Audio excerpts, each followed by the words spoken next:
Hello from Japan. I'm in Japan now. I've started my Asia tour. First stop on the tour is Japan. I'm in Kyoto right now. In fact, in our Kyoto apartment. So, hello from Japan. Let's start the show. Have you ever you stopped studying English and then had a lot of trouble getting started again? I've been thinking about this topic of stopping and starting and losing your motivations, losing your energy to do something. It's a tough thing because we all get distracted, we all get busy, and sometimes we get so busy that we stop doing something that is important, such as studying English. Now, in my case, I've stopped running. So I used to run not every day, but several times a week. And I wasn't really about 6 months ago. I was in the best shape of my life, the best fitness level of my life. I was running at the park probably 4 times a week. I was also going to the gym a couple times a week, lifting weights. I was there to push up and pull ups and handstands, whole variety of exercises. So I felt great, I felt strong, I felt powerful, I had a lot of energy, it was fantastic. And then we went to San Francisco about 6 months ago. And just a change of flying to a new city, relocating for a little while, it upset all my routine. Plus I suddenly had a lot of work to do for effortless English. I had to record lessons and plan videos and audios. I got super busy with the business. And as a result of all this, I broke my routine and I stopped running, stopped going to the gym, stopped all kind of exercise except walking, in fact. Well, back in Japan now, I decided I'm gonna get fit again. Of course, I get all my major business done in San Francisco, so I'm focusing on health and fitness. The problem I discovered, maybe discover this is something in your life, maybe be exercise or eating healthy or studying English, something. The problem is when you stop something, it's really, really tough to get started again. Let's take a quick Twitter question and I'll come back to this story. So, question from Twitter. Jamal said, I had a call center interview in a few days. How can I impress them? I'm nervous. Okay, this is an excellent question now. Now, for a call center job, of course, English is going to be extremely important. So likely the interview will be in English. Any job interview is scary. Any job interview will naturally make you nervous. So how you prepare for that? I actually got a few detailed video about job interviews and how to prepare for them on my YouTube channel. That's youtube.com/AJHoge. AJHOGE. So if you want a detailed answer, go to my YouTube channel. But right now, I'll give you a very quick answer for how to get ready for job interview, especially one in English. It can be even more nerve-wracking. Nerve-wracking means scary. So, what to do? The first thing is you need to think like the employer. So instead of focusing on yourself and what you want, you go to an interview, instead think about their employer and what they want. What are they looking for? And of course, for a specific job that can vary, for some job, they might be to look for certain skills. For a call center job, they look for good English ability, for example, good speaking ability, good pronunciation, probably the ability to be persuasive using English. Another specific skill, it depends on the job, but there's some skill and some traits, some personality traits, some characteristic that all employers are looking for. And you need to think about these when you give your answers and when you practice giving answer. Number one, they're looking for an employee who will contribute to the company. So someone with a contribution mindset. What does that mean exactly? What it means is contribution mindset is just you are thinking about the company first. You're thinking how can I help the company, how can I improve the company. Now, what this really means is how can I help the company make more money, or how can I help the company save money, or how can I help the company save time. There was the three big ones: make money, save time. That basically means solving problems or coming up with new ideas. So companies are looking for employees who are going to add to the company, because too many employees have the mindset of they want to take, they don't want to contribute, which means to give. They're looking to take. They're thinking, what can I get? I want a good paycheck. I want good benefits. I want good hours. I want. That's the mindset of a lot of employees and a lot of people who interview for jobs. I know you want a good salary, of that is important, yes, but when you're in an interview, don't talk so much about that. Don't be thinking about that. Instead, think, how can I help the company? How can I contribute? How can I help them make money, save time, save money? So always include example or ideas about how you can help the company, contribute to the company. Another thing, companies are looking for a team player. That means employees who can get along with other people. They get along with just mean to have the good relationship with other people. Sadly, a lot of employees do not have good positive relationships with their coworker and with their bosses, and these kind of people cause a lot of problem for the company. Always looking for people who might cause problem, people who might have negative bad attitudes, for example. So again, in your answers in an interview, you want to show them that you can have a good relationship with again, its past job, that you have indeed had a good relationship with your coworkers and your past bosses. With 2 quick ideas, go to my YouTube channel for more details. Okay, so I was talking about what happens when you stop. In fact, that's when you stop doing something important. Just to restart is extremely difficult, and I found that with this exercise recently. Before, when I was running, kind of easy to keep going. I would get up in the morning. It was an easy habit to do. But now, after 6-month break, it takes a huge amount of motivation to make myself go for a run at the park now. Restarting is very tough. For example, Monday I restarted my running program, and I fought with myself in the morning, like, okay, come on, I'm gonna finally go running. And then I have the other thought in my head, no, AJ, just take it easy, just relax. You can start tomorrow. And then the other voice in my head, no, just need to, you've been lazy. Come on, get going. And then I fight my head. Relax, AJ. It's a little devil and the angel on the other. This is all the same ideas. 2 voices, the lazy voice and the disciplined voice. Finally, after lots of arguing in my head, convinced myself to go for a run.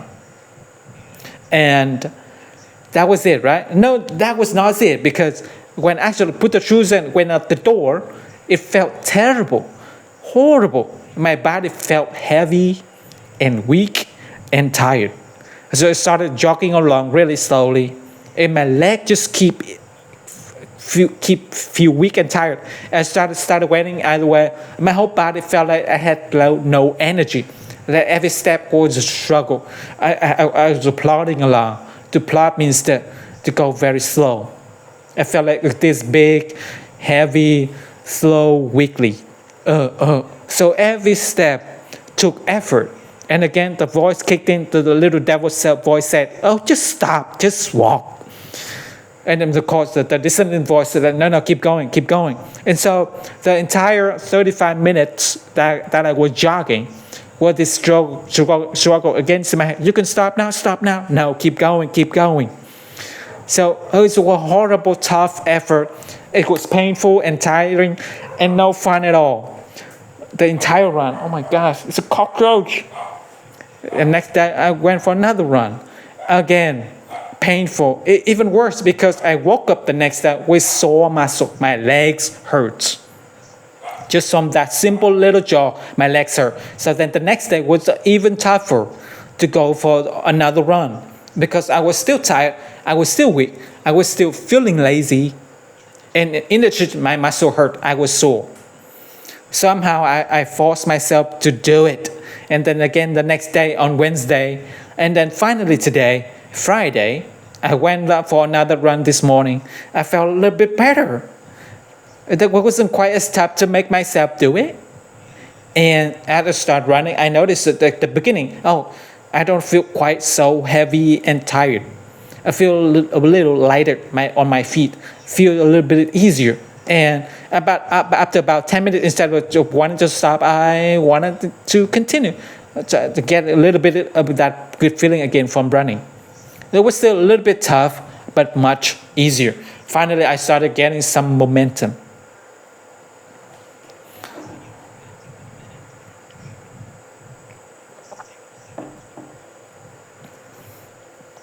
Sabah Farad asked, "Did I get irritated listening to the same lesson repeatedly? What can I do about this?" The good question is a common question people ask me all the time. Always tell you that you need to repeat your audios many times. You need to repeat the effortless English lesson many times. Some people do that easily, no problem. Others, they get frustrated or they get bored sometimes. But this is necessary. You need to change your mindset, change your thinking about this, your psychology, so that you begin to enjoy the repetition. You give yourself from the sport world, golf. You can think of any professional golf, Tiger Woods, Rory McIlroy, whoever. Golfer must practice the same thing every day, sometimes 500 or even 1,000 times a day, doing exactly the same thing. Tons of repetition. What is the practice? The basic swing, the basic golf swing. That's it. Just, back, hit the ball, forward. That's it. They work on that one simple movement, that one simple skill, hundreds of times every day. I remember reading an article on the past about Tiger Woods, and I think he said daily he practices his swing 500 to 1,000 times every day. He practiced in the morning, took a break, and practice again in the afternoon. Now that is repetition, okay? 500 times or more daily of one simple movement. So how does Tiger Woods do that without getting bored? How does any professional golfer do that every day without getting frustrated or bored? Well, it's all about their mindset. It's all about their focus. That's the key. When a golfer, a professional, is practicing their swing, they're not just doing it mindsetly, again, bored out, but keep doing it. That's not what's not their thinking. They are concentrating deeply, so that when they're swinging, they're aware of how their body is moving. They're aware of their feet. They're aware of their wear, and concentrating how their hips are moving, how their shoulders are moving, their grip, how they're grabbing the club, the angle of the swing. They're aware of what they're looking at the target, look at the ball. They're aware of how their body turns as they hit the ball. They're aware of how the club actually hits the ball. Is it hit this way or flat? They're aware of all these things. They're constantly trying to improve all these little tiny pieces of their swing. A non-golfer looks at the swing as that's very simple. Boom, hit the ball, no big deal. But a professional golfer realizes that it's a very precise and complex movement. And then they're constantly focusing on it, all the little pieces of it.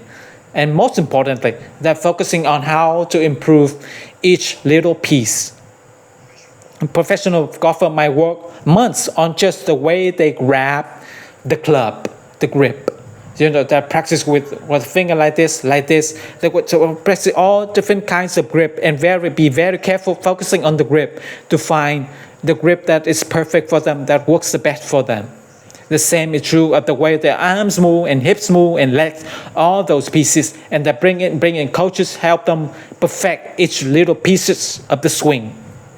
That's the mindset you need when listening to English lessons, effort lesson, any lesson, or any audio at all. Don't just listening, passively, just kind of half concentrated. You need to be concentrated like a professional golfer, listening very carefully to the speaking pronunciations, noticing the grammar changes as they say different verbs, for example. Trying to improve the speed of your understanding, noticing when you're not understanding, noticing what's difficult for you and what's easy. There are hundreds of different things you can focus on while listening to the same audio. So one day you might focus on speaker pronunciation that you're listening to. Another day you might pay very close attention to the grammar. Not thinking about grammar, but just noticing how the verb are changing, noticing the phrases. But focusing carefully with a mindset of constant improvement, you overcome that feeling of frustration, start to become like a professional golfer, English learner. All right, that's our second Twitter question. So go back to finally to this idea. I mentioned the idea of inertia or momentum. When you stop something, when you try to restart it, it's really tough. And the reason for that is inertia. Inertia is originally a word that comes from science or physics, which is science out there. Physics student, you might remember 101. Inertia means that, or state, a law of inertia is just that an object at rest, an object that is not moving will stay at rest. It will not move unless something hits it or pushes it or does something to it. If something is not moving, it will continue not moving. The second part of this law of inertia is that if an object is moving, that it will continue moving, unless something stops it or acts on it. But if nothing's happened, it will just continue moving forever.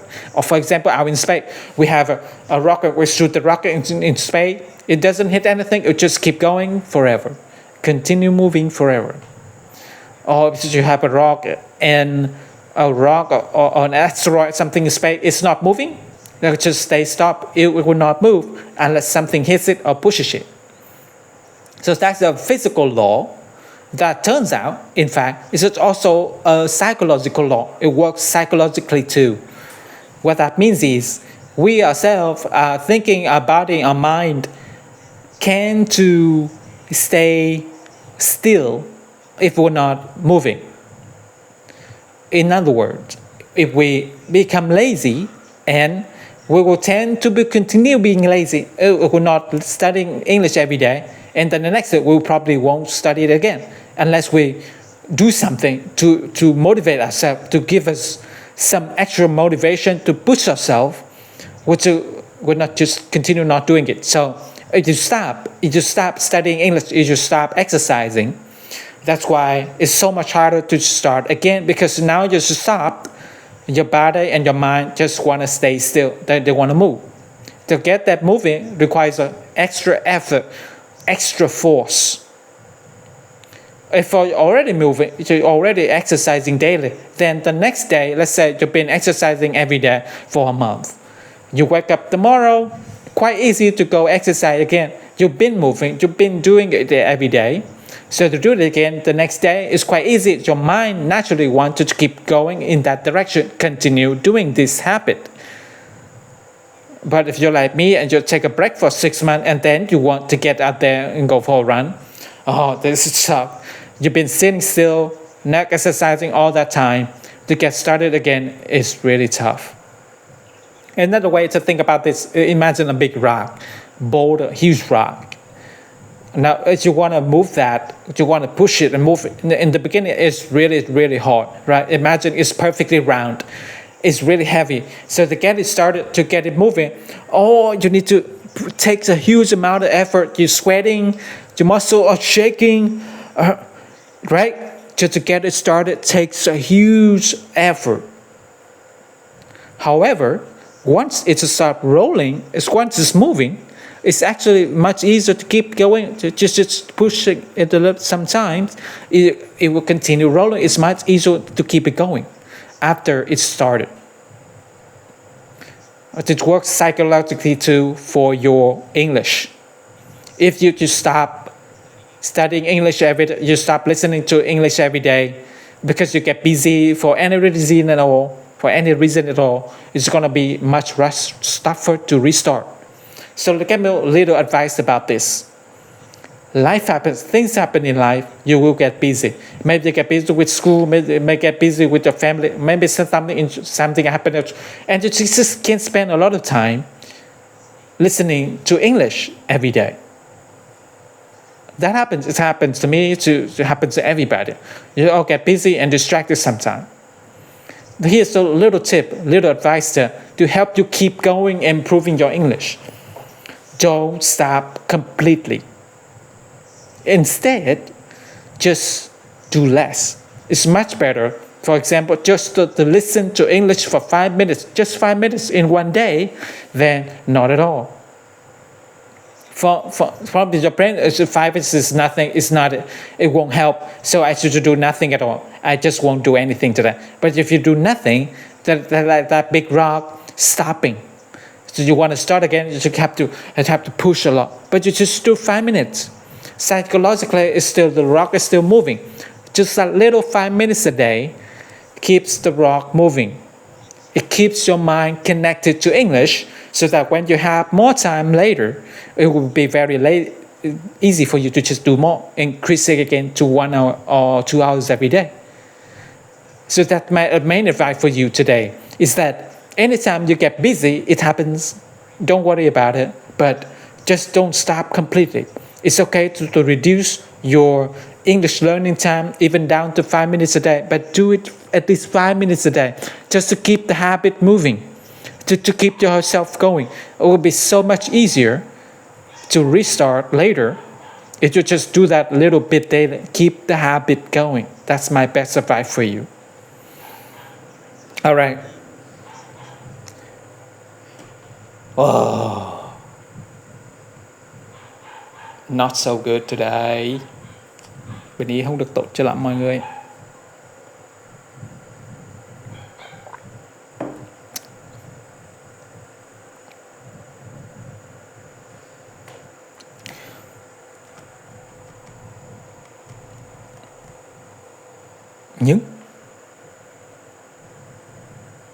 Nhưng mà cùng sống rồi, lại một ngày nữa trôi qua. Video thứ 13. Yeah, keep going. 12 hay 13 gì đó. We keep going.